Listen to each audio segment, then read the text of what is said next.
Bienvenidos todos una vez más a Mercados a Fondo, en este segmento virtual en donde estamos conversando con especialistas del mercado argentino. En esta oportunidad estamos hablando con Alejandro Kowalczuk, director de Asset Management de Argent Funds. Alejandro, ¿cómo andás? Gusto en saludarte. Un gusto, Julián, estar nuevamente con vos. Buen día. Buen día. Bueno, un poco para conversar en este momento tan determinante para lo que es Argentina, básicamente con la importante recuperación que estamos viendo en los bonos argentinos, pese a caer en default, ¿no? El viernes pasado no se pagaron los 503 millones de dólares correspondientes al vencimiento de la deuda, de los intereses, los bonos globales, caímos en default y sin embargo la deuda argentina está raleando fuertemente, 15% en la última semana, más del 45% en el último mes. ¿Qué conclusiones podés sacar vos sobre este tema? Mirá, Julián, lo que uno está viendo básicamente es que, por darte algunos ejemplos, en el caso de el bono AA21, ya te está priceando una exit yield en torno al 10%, considerando la oferta inicial. O sea, el mercado en determinados bonos fue rápidamente a pricear la oferta inicialmente planteada y con expectativas de que efectivamente esa oferta se mejore. Al menos lo que los precios están indicando, o esta evolución de precios de las últimas semanas están indicando, es que efectivamente va a haber una mejora, y así los rumores lo indican, ¿no? Para darte otro ejemplo, el caso del AA46, el bono más largo de referencia, te está priceando con la oferta anterior, insisto, ¿no? Una exit yield del 12% también. En el caso de optar por el bono 2036, si uno opta por el 2047, ahí ya tenés eventualmente una pérdida a ese nivel de tasas y te empieza a pricear una exit yield del 10%, ¿no? Así que está preciando un acuerdo, digamos, el mercado. De hecho, se rumoreó que Guzmán iba a hacer iba a hacer una segunda oferta o contrapropuesta con 45 centavos de valor presente. ¿Están yendo hacia esos valores los bonos? ¿Vos qué opinás? Exactamente, o sea, hoy lo que uno ve es que efectivamente te priceó la oferta inicial y empieza a pricear una mejora en la oferta. Haciendo un poco de historia, que siempre me gusta hacer a mí o tomar referencias en el tiempo, lo que no tenemos que olvidarnos es que en el viernes anterior a las PASO, bonos de duration o modified duration en torno a los 10 años, como el DISI, te estaba tradeando en niveles de 10 de TIR. Sí. Después tuviste ese sell-off fantástico que nos llevó a los niveles actuales, y después tuviste esta recuperación en estos días. Por otro lado, fíjate que allá por enero del 2018 colocó deuda argentina por unos casi 9.000 millones de dólares, bonos a 5 años al 4,62, a 10 años a 6 y a 30 años a 6,95. O sea, fíjate que tenemos esa situación de enero, que meses después tuviste que pedir ayuda al FMI, porque si no efectivamente corrías riesgo de ingresar en default. Tenés esa situación previa a las PASO y tenés la situación actual con mínimos ya superados, ¿no?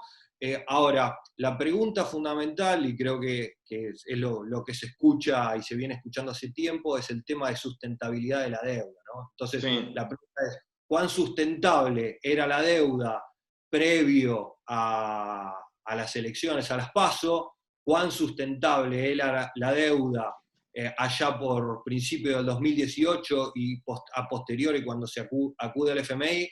¿Y cuán sustentable va a ser la deuda una vez reestructurada de acá adelante? Y yo creo que ahí tenemos margen para que, una vez llegado al acuerdo, que hoy es el escenario más probable, digamos, hay margen como para que, una vez llegado al acuerdo, se empiece a vender una historia desde afuera de que efectivamente las tasas de descuento de Argentina pueden ser menores, sobre todo en un mundo con tasas en cero o negativas que parecen mantenerse o van a quedarse por bastante tiempo, ¿no? Sí. Ahora, dado esta recuperación y con la probabilidad de un acuerdo, ¿qué bonos todavía o qué segmento de bonos uno podría encontrar mayor potencial dentro de lo que es mundo en dólares, ¿no? Eh, ¿Dónde ves mayor atraso quizás en esta recuperación? O quizá por legislación, ¿crees que quizá los bonos por legislación local tengan mayor potencial o hayan quedado más retrasados respecto a la ley internacional? ¿Cómo ves en esta recuperación los distintos segmentos y cuáles podrían beneficiarse más, dado los precios actuales, en un contexto de arreglo? Mirá, te vuelvo al ejemplo anterior del AA21 del AA46. El 21, fíjate que una exit yield de 12%, considerando la oferta anterior, eh, a partir de los precios actuales tendrías pérdidas. O sea, de no mejorarse la oferta anterior y tradeando una exit yield del 12%, aún eligiendo el 2030 tendrías una pérdida cercana al 11%, y del 23% si elegís el 2036 o te queda el 2047. En el otro caso extremo, el AA46, ahí el escenario cambia un poco, ¿no?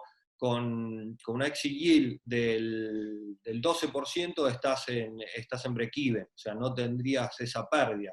Y Ya no hay obviamente, incentivos para comprar en estos valores, digamos.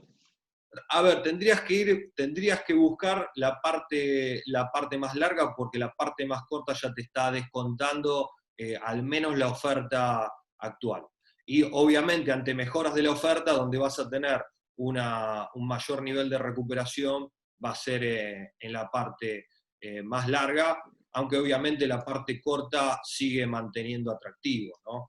Eh, Así que eso es una cuestión. Después Ahora, mencionaste, perdón, mencionaste el tema del diferencial de precios entre ley local sí, eso. y ley extranjera, y ese claramente se está percibiendo un diferente nivel de riesgo. Fíjate que el discount, legislación Nueva York, te opera en niveles de $45 clean, contra la legislación local que te está operando a niveles de $36 clean. Tenés un 25% de diferencia. Creo que ahí pesa dos cuestiones. Primero, el antecedente de esta oferta de especificación de letes o de participar suscribiendo a las letes al tipo de cambio oficial.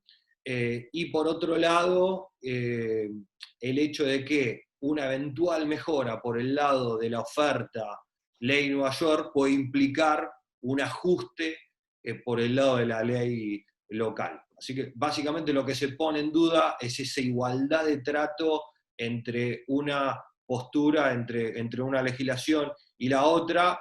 Ahora, el que apuesta que efectivamente va a tener un trato igualitario al final de la historia, claramente tenés ese diferencial de precios significativos. Como te digo, en el caso del discount es el 25%, en el caso, por ejemplo, comparando el AA21 contra el AO20, tenés una diferencia de 22-23%. O sea, hay diferenciales interesantes, pero suponen asumir un riesgo, no menor. ¿Crees que es momento de vender bonos ley local para aquel que lo tenga en este escenario? ¿Ya llegaron a un techo en la recuperación en cara a lo que es un posible acuerdo? ¿O todavía le ves potencial de recuperación adicional para aquellos que tienen, que muchos son nuestros lectores o oyentes, de Bonar 20, Bonar 24, digamos, que aquel que lo tiene y en este escenario de recuperación dice, bueno, ya recuperé parte de lo que estaba hace un par de meses atrás, que puedo venderlo o quedármelo? ¿Cuál es tu view? Mirá, claramente depende de varios factores. Primero, el momento de entrada en el bono, ¿no? El que entró post paso claramente está en una situación, o el que suele tradear de manera activa los bonos.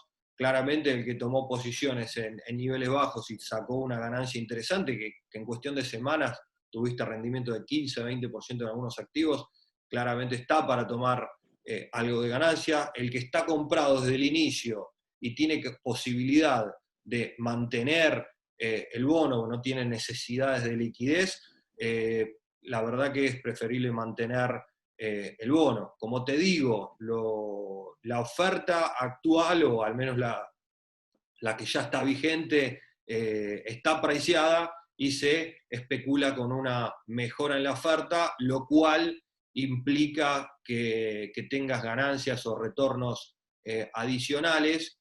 Y en segunda instancia, una vez superada esta situación de pandemia,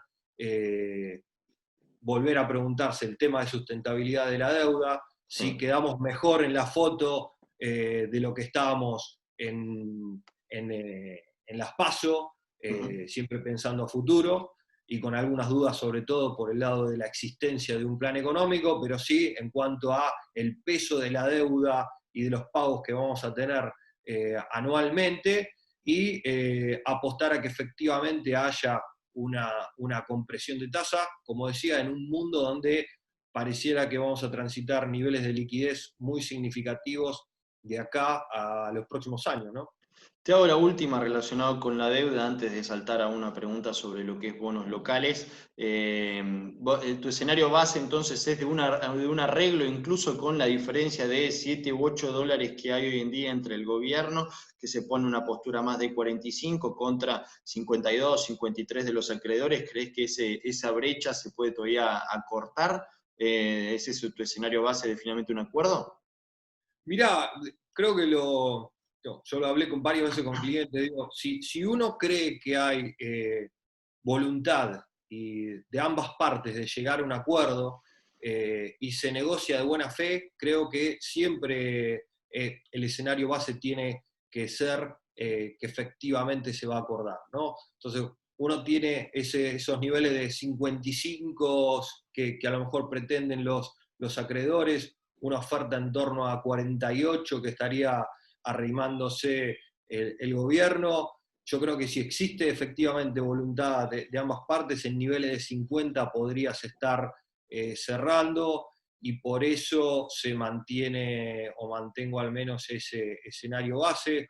Hoy ves cómo arrancaron los bonos afuera y tenés ligeras subas, o sea, insisto, pricea la oferta actual y eventualmente tenés margen para que exista una mejora. Y pareciera también que desde el lado político empieza a inclinarse la balanza por la necesidad de efectivamente llegar a un acuerdo, Sí. dado que me parece que, metiéndonos un poco en el tema de pandemia, el acuerdo con los acreedores es condición necesaria, pero no suficiente como para efectivamente recuperar la economía hacia adelante. Me parece que terminado esta situación de cuarentena y superada la pandemia, si no tenés el tema deuda arreglado, va a ser muy difícil que tengas una recuperación rápida de la economía, Sí. sobre todo porque vas a tener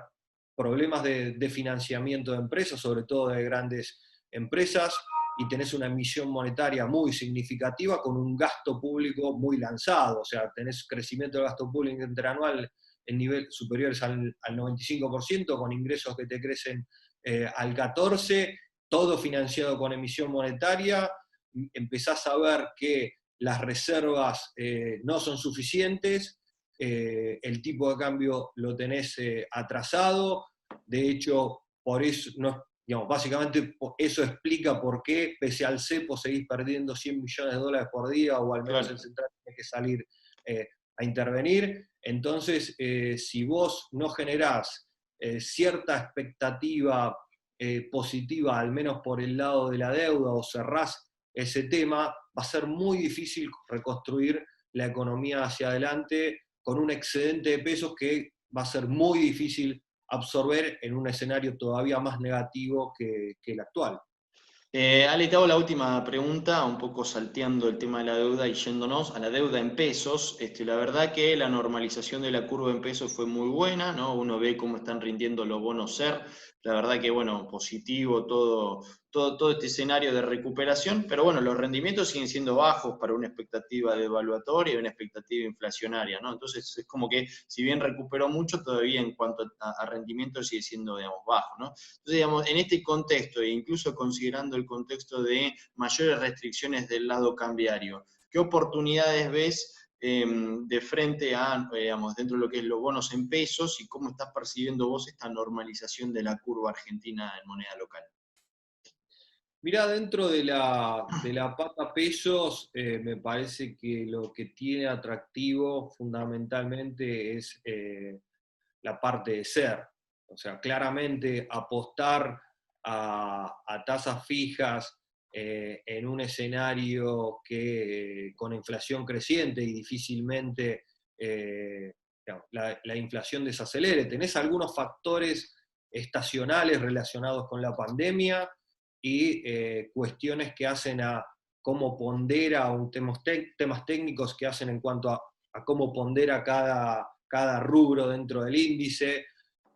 A ver, dentro del índice te ponderan precios regulados, electricidad, gas, servicios que están básicamente congelados, y te pondera esparcimiento, restaurantes y demás, que en esta situación claramente los precios no van a estar aumentando. O sea, esa parte del índice que está en caída, en retroceso o congelada, más que compensa la parte de bienes de consumo, alimentos y bebidas, que a lo mejor sube de manera significativa, y eso te lleva a que el índice sea relativamente bajo. Ahora, claramente eso es transitorio. Si uno supone que esta situación de cuarentena no va a ser permanente, claramente tiene que haber un reacomodamiento de precios relativos y claramente la inflación tiene que ser superior. Y eso suponiendo que llegamos a una situación de arreglo con los tenedores de deuda. Como digo, es condición necesaria pero no suficiente. O sea, es necesaria porque hacia adelante el arreglo te permitiría recuperar. Ahora, si vos no arreglás con los acreedores, la situación de reservas y de expansión monetaria te puede llevar a todavía un mayor recrudecimiento de la inflación. O sea, la inflación va a ser alta si arreglás con los acreedores y va a ser todavía más alta si no llegás a arreglar. En ese escenario, por eso me parece que tiene atractivo lo que son los bonos SER, y a su vez... El resto no, el resto menos, digamos. Lo que va a dar o tasa fija. Y yo, digamos, a ver, yo esos activos digamos, serían más de tipo transaccional, ¿no? Claro. Nosotros, por ejemplo, hemos relanzado el fondo Temas 1, pero más pensado como alternativas a cuentas remuneradas, alternativas a plazo fijo, que a lo mejor hoy cuesta colocar, dadas las regulaciones de tasa de mercado. Entonces, ahí un poco la idea es buscar un sustituto a través de este Temas 1 y a través de este resurgimiento de las letras a descuento del soberano, y lo que es la parte pesos corta corporativo Adler, que también tiene una tasa de rendimiento interesante, pero no tanto como, digamos, como idea de un posicionamiento de largo plazo o de mediano plazo para el inversor. O sea, a ver, creo que en Argentina es claro que a la hora de medir los rendimientos uno termina esa medición de rendimientos pensándola en dólares. Entonces,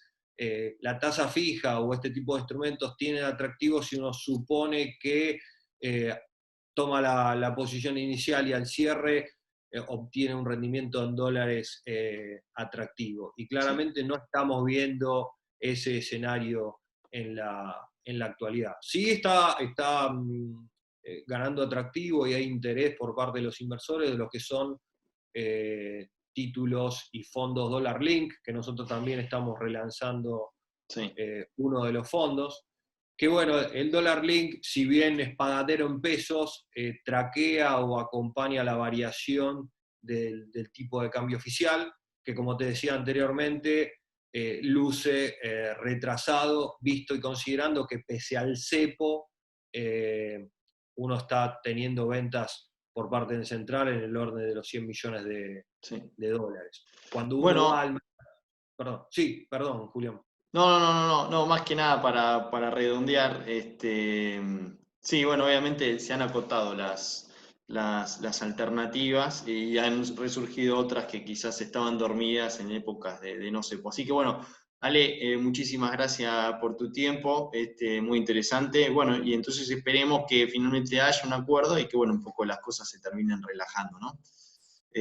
Así que, bueno, un gustazo tenerte en esta oportunidad, poder conversar y conocer un poco tu opinión. Un gusto, Julián, nuevamente haber participado en esta charla. Será hasta la próxima. Muchísimas gracias y a ustedes del otro lado que también nos siguen, muchas gracias y será entonces hasta la próxima.